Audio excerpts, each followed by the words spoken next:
Okey. Ni sekarang saya parking dekat Semak ni, belakang shop plot lah. So saja nak main-main dengan controller Fortuner ni.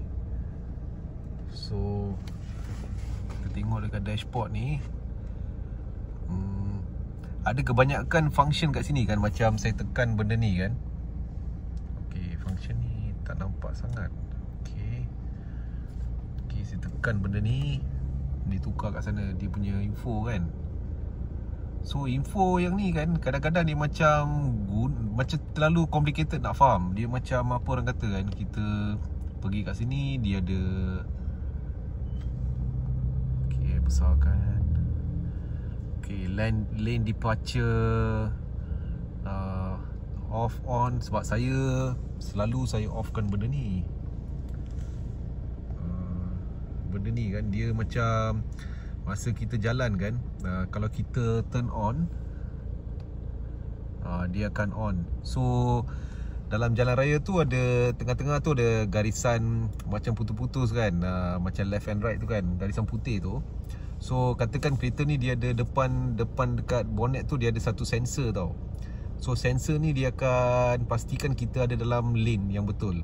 Kalau kita tersilap, macam rasa tertidur, kereta kita divert dekat lane yang lain, steering ini akan dia tarik balik ke lane yang asal. Tapi tak semestinya tanpa pegang steering dia terus jalan lah, tak ada macam tu lah. Dia akan macam mana pun dia akan kita kena pegang steering jugalah. Tapi dia macam lane departure assist lah. So ni salah satu function. Kadang-kadang masa rushing saya turn off, tapi masa time macam biasa, macam apa, perjalanan yang agak macam dekat highway semua, saya pastikan saya on it lah. Supaya nanti macam highway kan, tiba-tiba kita terpergi mana-mana kan. Macam highway tu kan panjang kan, kadang-kadang kita rasa tertidur. Jadi kadang-kadang kereta ni dia pergi sebelah kiri lebih sikit je, dia terus akan sensor, dia akan alertkan kita. So tu salah satu fungsi yang bagus lah. So benda tu. Lepas tu apa lagi Okay, messages ni saya tak pernah tengok, tak pernah guna pun. Lepas tu setting ni ada banyak. Lane departure assist, PCS ni kan, dia ni macam precision collision system ke, dia lebih kurang sensor tu ada kan. Katakan kereta depan saya jalan 20 km ataupun 10 km sejam. Katakan ada kereta depan saya, tiba-tiba saya terlupa nak brake, saya terlepas pandang ke kiri kanan kan, dia akan keluar alert yang merah dekat dashboard kat sini. Dia akan keluar alert yang merah, lepas tu dia akan lepas tu dia bunyi, lepas tu kadang-kadang kalau saya tak tekan brake pun dia akan tekankan brake untuk saya. Tapi saya pernah pergi service center, saya tanya dia orang, benda ni betul ke fungsi? Dia orang kata okey. So I pun pergilah, I tanya dia orang kan, okey, boleh tak kita buat test? Macam saya plan, macam saya bawa kereta slow, depan kereta saya, katakan satu kereta yang dah park ada depan saya. Jadi saya buat macam kaki saya dekat brake lah. Jadi saya macam memang anytime nak brake kan, saya get ready je lah. Katakan dalam 10 to 20 km saya bawa kereta, dia bunyi tapi tak brake, itu maknanya fungsi ni tak, benda ni tak berfungsi lah. Tapi katakan kalau dia brake, maknanya bagus lah. Jadi masa kita beli kereta kan, saya rasa fungsi PCS ni kebanyakan kereta Toyota ada, bukan 4x4 je ada. Kebanyakan kereta, bukan Toyota sajalah, saya rasa banyak macam Honda, tak tahulah macam Mazda, mungkin BMW, Mercedes, banyak-banyak kereta lah, Hyundai, semua orang mungkin ada. Mungkin nama dia lain lah. Yang ni PCS, mungkin dia orang pakai nama lain kan. Tapi kan masa kita beli, kita tahu fungsi ni, tapi tak ada, pernah ada fungsi dekat mana service center pun yang kita boleh test benda ni. So soalan ni memang soalan macam soalan bodoh-bodoh yang saya tanya masa saya pergi service center. Dia orang tak ada jawapan. So dia orang pun tak boleh confirm benda ni memang betul-betul berfungsi ke tidak. So itu salah satu lah. Okay, dia banyak benda ni je. Vehicle setting apa benda ni. Okey, ni boot belakang. Boot belakang ni pun dia confusing tau. Sebab kereta ni dia ada kunci kereta. Okey, kunci kereta yang ni kan, dia ada fungsi nak buka boot belakang. Tapi masalahnya masa saya dekat luar kereta, okey, bila saya nak buka boot belakang tu, dia takkan fungsi selagi saya turn on saya buka, macam saya unlock door lah, unlock pintu dulu baru saya boleh guna fungsi ni. Memang betul lah, dia memang sequence macam tu lah kan. Tapi kan saya ada beli kick sensor dekat untuk Toyota ni. Saya ada beli macam add-on accessories, kick sensor. Maknanya kick sensor tu, kita bawa barang dekat belakang, dua tangan pun ada bag, kita macam dekat sebelah kanan bawah tu ada tempat yang kita boleh macam lambai, ada macam kaki lah, kita boleh macam tendang-tendang kan, dia akan boot tu akan buka. Tapi kan the first time saya beli, saya sangat, saya spend dekat 800 ke 900 untuk aksesori ni. Tapi bila dah beli kan, fungsi ni macam susah sangat tau. Macam kaki saya pakai kasut pun dia tak boleh detect. Jadi saya pergi service center, dia orang macam 3-4 orang datang, dia test. Lepas tu dia kata ini sensitif sikit. I pun tanya dia orang lah, kalau sensitif kenapa teruk sampai tak boleh buka? Dia macam terlalu sensitif, tak guna lah. Sebab saya macam lambai je, patut dia terus buka je. Dia kena tek, dia kena buka kan. Tapi banyak masalah.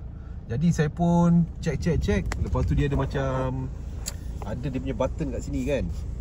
So I tanya dia orang, button yang ni off on ni, bila tekan pun tak ada fungsi, bila buka pun tak ada fungsi. So lepas tu dia kata you kena buka pintu dulu, unlock pintu dulu, baru boleh buka fungsi ni. Jadi lepas tu saya pun tanya dia orang lah, okey, dekat setting sini pula ada benda yang sama. So macam mana you nak ajar saya macam mana nak guna benda ni? So sampai sekarang kan saya memang tak ada pengajaran yang betul daripada orang yang jual kereta kat saya, ataupun daripada Toyota, ataupun saya call HQ. Tak nak menyusahkan salesman saya lah. Sebab salesman saya dia bukan jual Fortuner saja, dia jual banyak jenis kenderaan Toyota kan. Jadi saya tak boleh paksa dia kena tahu dictionary Fortuner dalam kepala dia kan. Jadi saya pun bukan fasih sangat. Jadi saya pun biar sajalah. So saya tengok benda-benda macam ni semua, alamak, ini sampai sekarang I just live with it lah. Macam tak pernah guna. Lepas tu lagi satu, shift pedal ni, benda ni kan, okey, dia kita kena ni please take a rest ni, dia kadang-kadang keluar kalau enjin dia on lama sangat. Ini dekat DS ni kan, bawa gear masuk S, baru kita pakai shift pedal. Tapi sejak 2024 sampai sekarang dah 9 hari bulan Mei 2025, tak pernah sekali pun saya guna. So benda ni macam diorang bagi pun saya seramai tak guna. Sebab benda ni sedap guna, dia macam Formula 1 tau. Macam kita rasa kita buat Formula 1, tapi masalahnya jalan yang kita bawa, macam saya buat jalan traffic jam, macam tak berbaloi lah nak pakai fungsi ni lah. Macam it's a waste. Sama juga yang auto cruise yang ni pun kebanyakan dulu kereta Wira pun ada benda ni. Beberapa tahun masa saya beli dulu kan, Wira pun tak pernah pakai. Lepas tu Persona dia pun tak pernah pakai, Wajah dia pun tak pernah pakai. So dah lah beli kereta ni kan, memang saya rasa takkan pakai punya lah. Sebab benda ni semua useless, jarang guna. So ni fungsi-fungsi dia, PBD on off, sekarang on kan. So maknanya on ni kan, yang peliknya on ni maksud so benda ni on maknanya kalau saya picit butang ni kan, dia boleh buka belakang ke tidak. Saya dah eksperimen, kadang-kadang confused jugalah. So dia macam useless sikit lah kalau saya nak pakai fungsi ni kan. Jadi saya pun malas lah. Yang ni sensor lah, yang ni kalau kita on kan, dia akan bunyi. Walaupun kereta jauh pun dia akan bunyi. So ni macam irritating lah. Macam kita on benda ni, sekarang saya dekat dengan pokok ni kan, so dia pasti akan bunyi sebab ada benda berdekatan dengan dia kan. So benda ni irritating. Jadi saya pun rasa macam dekat highway ke jalan raya baru kita on. Tapi kalau you on benda ni kan, katakan motor dia lalu celah kereta, dia bunyi. So annoying lah benda ni. Bunyi dia macam quite irritating lah. Macam kita bawa kereta kan, aduh kenapa bunyi selalu keluar. So tu satu benda lah. Okay, dia ada macam-macam tau. So I pun malas nak explore. Sebab I sebenarnya bila beli kereta ni, ya sangat nak bawa dekat Extreme, dekat Sepang tu, nak test kan ada tempat test 4x4 kan. I memang beli kereta ni nak buat benda-benda macam-macam, tapi sampai sekarang tak sempat nak buat. So tangguh lah banyak-banyak benda. Okay, lagi satu kan. Okay, dekat tempat aircon ni, tombol ni semua macam conventional lah. Dia tak macam digital sangat. Macam kalau kita beli, apa orang kata, kalau kita beli dekat Ford kan, saya pergi Ford showroom, saya tengok dia punya Ford Ranger semua, dia punya dash macam satu tablet tau. Tapi yang ni dia macam limited sangat. Dia macam limited sangat tau. So saya pun tengok benda ni macam tak best je, macam terlalu conventional. So player ni dia ada Apple CarPlay dengan Android Auto. Dah testing memang okey macam biasa je. Lepas tu okay, lepas tu ada USB kat sini. Lepas tu kita ada lagi satu USB. Yang ni ada dua function. Satu untuk USB, satu untuk Type-C. Jadi Type-C ni bila saya charge handphone kan, katakan 0%, dia boleh naik 10% dalam masa 2 minit. Dia macam fast charger lah. Saya pakai benda ni selalu. Memang dia senang nak guna. Dia ni deck ni deal ascent control kot. Dia macam time kita naik bukit, lepas tu turun bukit kan, kita on benda ni, dia akan control apa orang kata, braking system kita. So tu salah satu function lah yang kita ada benda ni. Lepas tu yang lain semua okey lah. Yang ni untuk 4x4 lah. Dia sekarang sebagai apa, H2 kan. Dia ada dia punya fungsi lah, nak turning pakai. Dekat sini pun ada dia punya fungsi. So yang ni pun lagi satu kan, macam pelik tau. Sebab katakan saya tekan benda ni, okey, katakan sekarang, okey, sekarang dekat dash kita tengok tak ada apa kan. Okey, sekarang saya tekan benda ni kan, dia keluar auto LSD.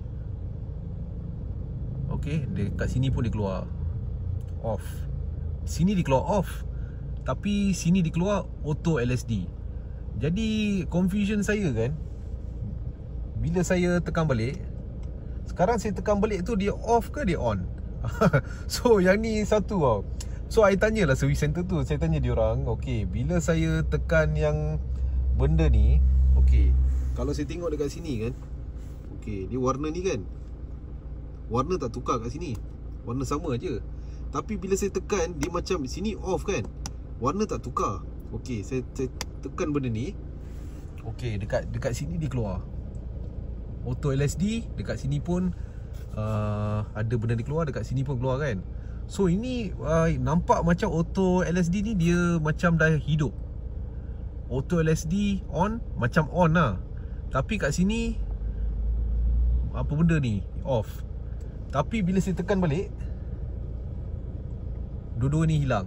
So my question to the service center kan, okey lah, saya bukan expert sangat pasal benda ni kan, tapi semua kereta ada ni, daripada low range dengan high range dengan apa-apa, semua ada fungsi. Kebanyakan model kereta, brand kereta semua ada benda fungsi ni kan, yang 4x4 lah. So saya tanya dia orang, bila saya tekan benda ni, lampu dekat tombol kat sana tak berubah, macam orange to amber, tak pernah tukar. Tapi bila saya tekan je, dia keluar sini auto LSD. Lepas tu dekat sana dia macam off, dia tulis perkataan off. So benda ni off ke on? So my question is whether benda ni off ke on. Tak ada orang boleh jawab. Dekat service center siapa-siapa pun tak boleh jawab benda ni. Dia orang kata ini kita pun tak tahu. So siapa yang tahu benda ni?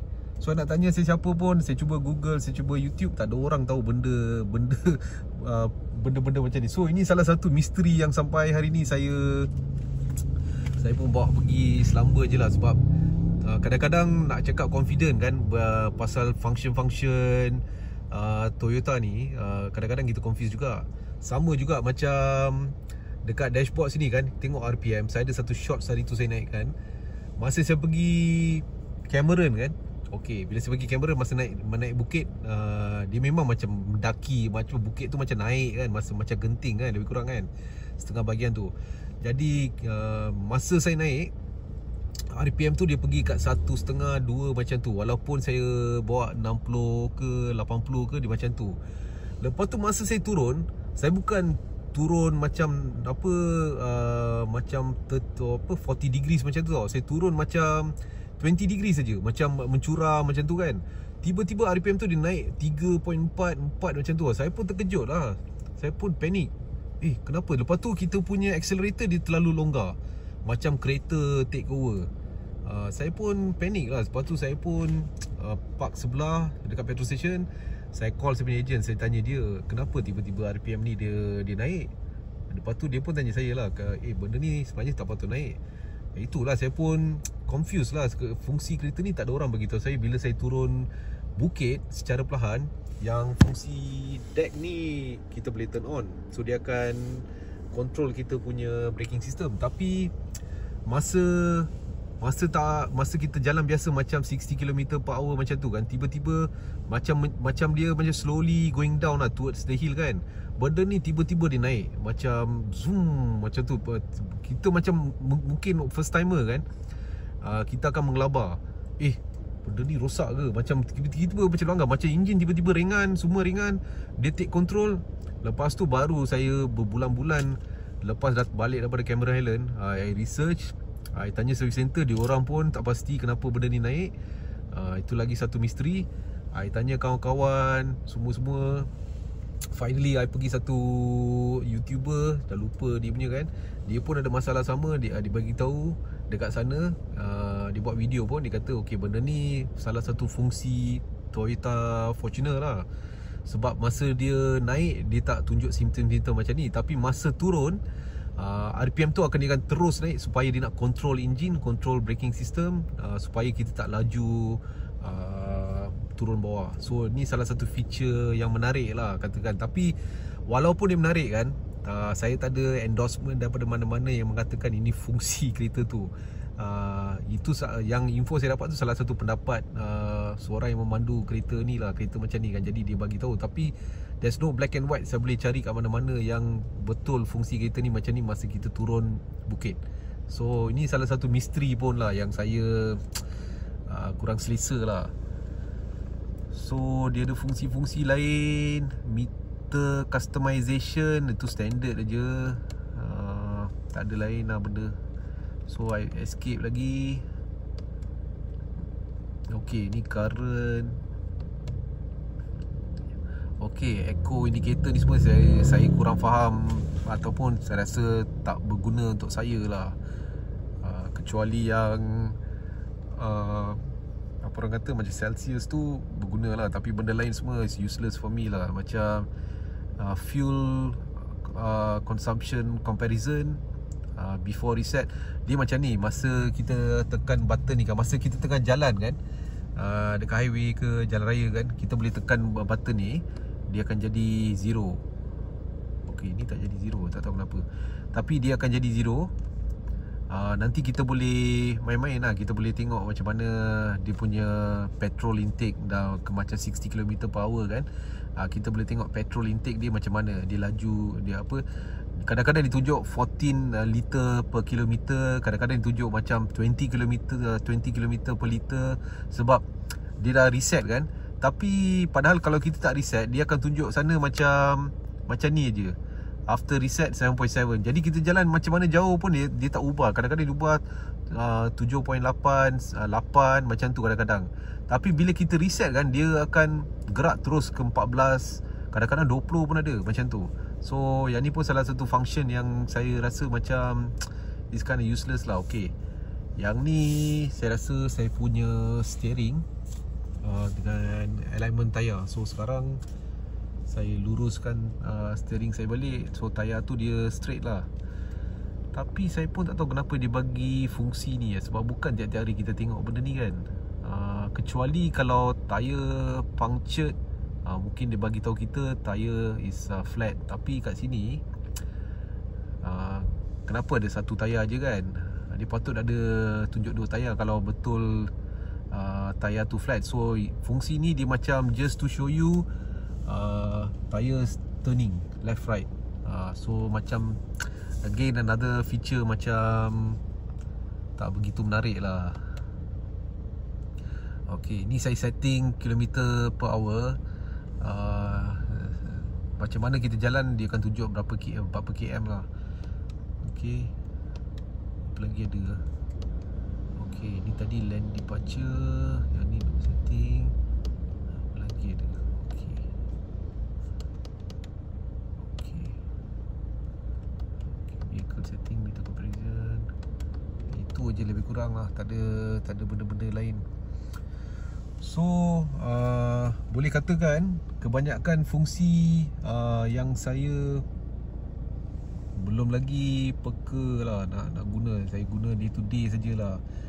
Tak macam saya guna serius sangat nak merantau ke, nak pergi mana-mana ke, tak adalah. So fungsi yang lain semua macam standard aja. Jadi saya pun tak kisah, saya just guna for the time being. Kalau tak ada masalah just guna aje lah. Itu saja. Kereta ni pun ada feature dia lah, macam 360 degrees kamera. Dia boleh tengok depan belakang vehicle semua kan. Ni memang standard lah, tak banyak apa. Kalau kita sentuh benda ni, dia keluar banyak function. Kita boleh tukar warna kereta, macam-macam kita boleh tukar. Tengok ni hitam ada tak? Okay, ada kot. Kita boleh tukar. Lepas tu front back view semua ada. Ini salah satu function aje lah, bukan nak cakap apa kan. So generally kan,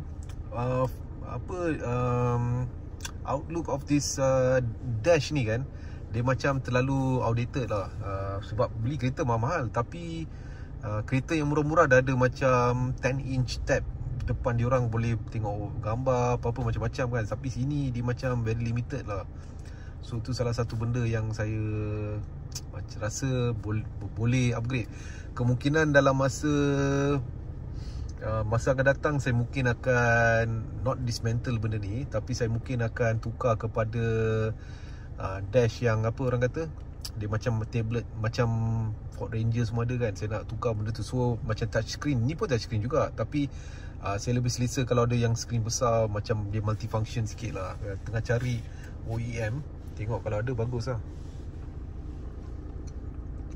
Okay, dalam kompartmen ni kan, ni daripada sini ke sini kan, dalam kompartmen ni kan dia bagi wireless charger. So kita boleh letak mana-mana phone yang ada feature wireless charger. Tapi untuk saya kan, kalau saya letak phone kat sini, lepas tu saya tutup benda ni, dia macam useless jugalah nak katakan kan. Sebab it's hidden. Dalam ni dah hidden dah. So macam mana saya nak tahu ada apa-apa fungsi, ada apa-apa call saya terima kan. So benda ni pun patut diorang kalau boleh letak dekat kawasan sini lagi bagus. Sebab kita boleh terus letak phone, kita tahu kalau apa-apa berdering ke apa, kita boleh rasa ada something calling us lah. Ataupun letak dekat kawasan mana-mana sini. Tapi dia pergi letak dekat sini. So saya pun tak tahu apa nak cakap lah. So just accept je. Sampai sekarang saya rasa dalam setahun ni kan, setahun lebih ni, baru 3-4 kali aja pernah guna. Itu pun fast charging dia tak sehebat pakai dekat sini lah. Saya pakai yang kabel ni, dia ada fast charger. Dalam 10 minutes boleh pergi dekat 50%. So ni salah satu features yang saya tak suka lah. Tapi selain daripada itu, Fortuner memang saya beli, saya tahu awal-awal dia punya feature dah macam ni. So saya tak complain. Tapi I just buat review lah, tengok feature-feature macam ni. Dia macam kalau orang lain beli pun dia akan rasa they could have just upgraded the features to a much more advanced kan. Sebab takkan nak just for feature yang macam nak jadikan benda ni digital kan. Ni still analog. Kereta latest model tahun 2024, tapi dia masih analog. Kalau setengah kereta murah pun dah digital.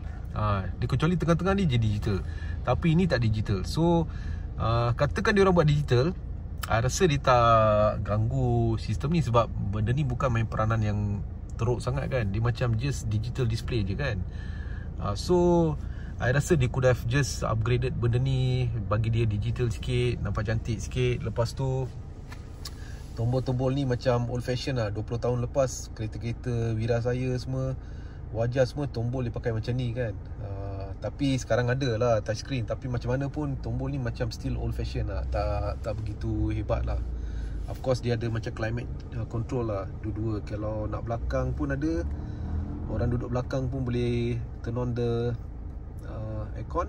Kalau tak nak boleh tutup. Sini boleh control temperature. Jadi sebelah kiri panas, sebelah kanan sejuk, ataupun AC besar pun boleh buat. Macam-macam lah. Lepas tu kat sini ada kompartmen. Ada kompartmen ni kan. Okey, sini ada satu kompartmen. Kompartmen ni kita tutup. Okey, so bila kita tutup macam ni, okey, memang nampak kemas lah. Barang ni boleh letak dalam. Bila kita buka, kita boleh letak macam cawan ke, cup holder ke apa kan. But the thing is that bila kita letak benda ni kan, macam katakan saya beli McDonald ke apa, saya dapat minuman saya letak sini, ataupun saya beli botol mineral saya letak sini. Tiba-tiba saya nak ambil barang kat sini susah sebab benda ni langgar. So ini pun tak strategize. Kemungkinan kalau strategize dengan cara betul, tempat ni tak ada halangan kot. So kadang-kadang pasal tu saya tak boleh simpan macam kad parking ke, macam touch and go ke kat sini. Sebab kalau saya simpan sini, senang saya nak macam terus ambil pakai simpan balik kan. Tempat ni paling sesuai. Tapi pasal saya jenis yang suka bawa minuman, saya suka letak dekat sini. Kadang-kadang letak sini, tiba-tiba nak masuk sini tangan susah. Jadi saya pun buat DIY lah. Ini pun macam cacat. Saya cari casing macam poket, tak dapat. So sementara waktu saya jumpa benda ni, saya pun tampal aje lah. Kalau letak kad kat sini, lepas tu guna, lepas tu letak balik. So something lah kan. So benda ni salah satu features lah. Okay, dia ada cup holder kat sini pun. Cup holder ni dia macam boleh jadikan kosong macam ni, ataupun kita boleh keluarkan letak cup holder. Tapi saya rasa kan, kalau saya letak cup holder kat sini, lepas tu kalau minuman tu dia covered, okay. Kalau tidak, aircon ni akan kena angin dia masuk dalam minuman ke, ataupun minuman tu akan tak selesa lah. Macam saya keluarkan minum, katakan saya buka minuman kotak, ada straw kan. Jadi takkan straw tu saya nak lipat simpan supaya angin tak masuk kan. Jadi angin ni walaupun dia bersih filter, tapi kita tahu benda ni macam orang kata filter kan, macam dia tak, angin tu mungkin dia kotor juga kan, ada hama, ada apa-apa kan. So kalau ada straw, dia mungkin ada impact. So pasal tu sini kena letak minuman, jarang saya letak, kecuali kalau enjin off, baru saya letak. Kalau enjin on dengan aircon, malas letak sini. Sebab saya tahu memang kalau letak sini, letak minuman yang ada tutup, macam mineral water boleh letak. Tapi kalau letak mineral water bottle tinggi macam ni, dia akan block aircon passage ni. So jadi benda ni macam tak guna pun saya. Langsung tak guna. So saya rasa so far saya just buat review sajalah pasal Fortuner ni. Dari segi benda-benda lain, dari segi bawa kereta ni memang syok lah. Itu memang no doubt. Siapa yang tahu pasal Fortuner, dia faham apa yang saya cakap. Sebab benda ni saya beli untuk dia 540 Nm torque dia memang keras lah. Dia punya enjin dia memang kuat lah saya rasa. So 2.8, lepas tu diesel lagi. So I beli pasal memang dia macam kereta ni memang saya suka dah dulu, jadi saya beli. Tapi dari segi feature-feature ni, saya harapkan kalau feature Fortuner kalau ada, dia orang improve lah dari segi. Saya pun tak tahu kenapa dia maintain outlook yang tak modern. Tapi kalau kita tengok macam seat semua kan, dia memang modern pun. Macam seat dia orang semua bucket, macam kapet ni di kapet kain kan. Tapi kapet kain ni daripada first day saya beli sampai sekarang, saya tak pernah cuci. Saya kecuali vacuum saja. Tapi I would have expected kalau kapet ni dia bagi macam trapo, macam Ada lagi satu brand, Komatsu ke apa tak tahu kan. Dia ada 2 brand tau. Yang kapet dia kalau tumpah air ke atau kena pasir ke, kita just bilas sekali terus air tu tak stay kat sana, dia terus tanggal. Kita ketuk sekali, air tu terus jatuh, dia memang clean. Kalau kita naik macam muddy area, ada kawasan tanah liat semua kan, kita naik memang dia terkena. Lepas tu kita ambil kapet tu, kita sembur air je macam tu. Lepas tu kita ketuk 2-3 kali, dia terus hilang tau, dia terus boleh tak balik. Jadi itu salah satu plan saya nak beli macam tripod ke untuk kereta Fortuner. Saya nak buat lah, saya nak letak kapet tu. So tu salah satu plan saya. Okay, yang cigarette hole ni, saya rasa benda ni saya pakai USB untuk laptop. Kan dia ada jual macam USB punya barang kan. Okay, sekejap saya ambil Okay, yang ni kalau kita tengok hari tu saya pergi dekat Ninja, saya beli 100 watt. Yang atas tu 100 watt, bawah tu 30 watt. Lepas tu ada lagi satu USB 30 watt. Jadi ada 30 watt untuk USB, 30 watt untuk Type C. Lepas tu ada lagi 100 watt untuk Type C. So yang 100 watt Type C ni, dia khas untuk kegunaan untuk charge laptop. Jadi laptop kita biasanya dalam lingkungan 50 hingga 60 watt kan. So dia bagi 100 watt. So kita kena cari benda macam ni tau. Kita cari benda. Saya beli ni kat Ninja dekat harga RM60. Benda biasa tak boleh pakai. Jadi cucuk kat sini, dah cucuk. Lepas tu pakai kabel yang ni. Lepas tu Type C, yang 100 watt nya. Lepas tu yang lagi satu ni cucuk dekat laptop. Memang dia boleh charge cepat sangat. So salah satu feature yang bagus lah daripada, katakan kan, daripada yang guna alat macam ni. Yang ni pun okey juga, boleh plug dalam. So dia ada fungsi plug. Kalau kita ada plug laptop, kita boleh pakai. Lepas tu dia ada USB, ada fan dalam pun. So ini jenis yang lama. Ni dah dekat 4 tahun saya beli, masih boleh pakai. Fungsi dia still good. Tapi pasal dia besar kan benda ni kan, so saya dulu beli untuk kereta Persona saya. So saya pun dah lah beli kereta macam ni, takkan nak pakai benda macam lama. Walaupun so ni macam backup saya simpan. Tapi yang ni saya beli yang canggih sikit lah. Janji boleh cucuk ni, boleh pakai kabel. Kan okey kalau kita buat laptop, nak pakai apa-apa ke, nak tengok wayang ke apa kan, masa berhenti kereta dekat rest R&R ke apa kan. Kalau bateri tak cukup, kita boleh cucuk benda ni. So benda ni memang bagus lah. Saya research sikit, saya beli dekat Ninja. Memang dijual, memang sampai sekarang tak pernah ada problem. Dah dekat 8-9 bulan saya dah pegang benda ni. Saya rasa dalam sebulan at least 5-6 kali saya guna ni, sebanyak 3-4 jam macam tu lah. Sebab short distance saya bawa laptop saya cucuk, saya on, boleh pakai. So benda ni memang bagus lah.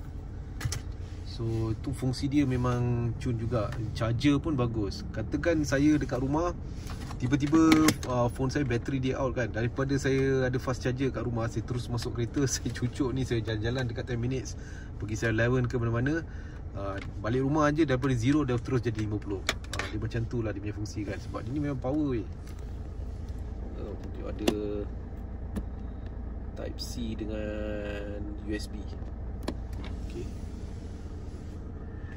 Okay, selain daripada tu kan, sound system kereta ni memang dahsyat lah. Tapi pada pendapat saya kan, mana-mana kereta baru kita beli, dia punya speaker system memang nampak bagus. Memang dia punya bunyi pun cun lah. Tapi untuk Fortuner ni, pasal kereta ni saya rasa dia depan belakang semua ada speaker kan. So surround dia pun memang cantik kan. Jadi bila saya blast apa-apa lagu, dia memang cun lah, sedap dengar. So itu one of the best point lah. So kadang-kadang macam santai-santai bawa kereta ni, jalan-jalan seorang blast bunyi kau-kau kan, memang cun lah. Tapi saya tak nak play sekarang lah. Ok lah, saya rasa buat masa sekarang sampai itu saja. Saya nak review pasal feature-feature dalaman dalam Fortuner ni. So apa-apa yang baru nanti saya saya akan buat lagi lah video. Alright, itu saja. Bye.